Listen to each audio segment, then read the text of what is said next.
হলো। এখন আমি যেটা বলবো আমার কথা কিন্তু শুনতে হবে।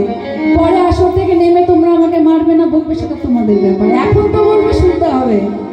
তাই যদি বাহু উত্তোলন করি, আজ বৃন্দাবনে বৃন্দাবনে বৃন্দাবনে দেখে যাবি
দেহের ময়লা তোলার জন্য কি করি? ও মাসি বলো কি করি?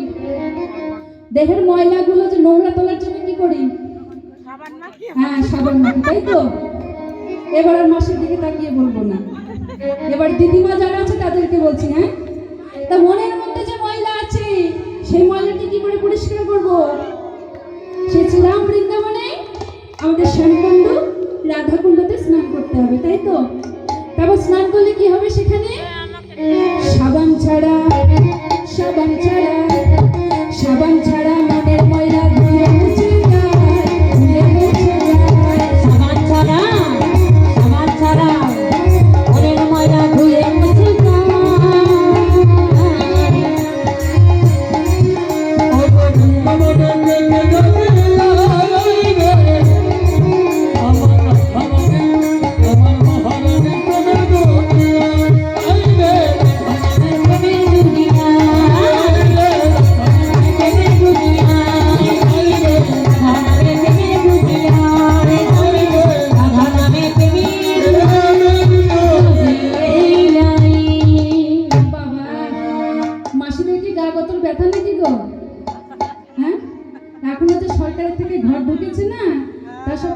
পরিষ্কার করতে গিয়ে মনে হয় গা হাত সব ব্যথা হয়ে গেছে।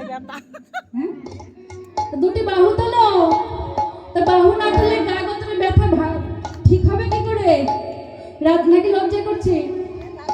পরের দিন এক মাসে কি আর এক মাসে দেখে বলবে কি রে এত রাধা ভক্ত কবে থেকে হয়েছিস? সে লজ্জা বলবে বাবু আমি তো রাধা ভক্ত হয়েছি, আমার সঙ্গে সঙ্গে তুমিও ভক্ত হও। এবার সকলে মিলে কেমন রাধা রাধা রাধা রাধা রাধা বলো রে মন, যদি যাবি মধুর বৃন্দাবন। রাধা রাধা রাধা রাধা রাধা রাধা যদি যাবি মধুর বৃন্দাবন,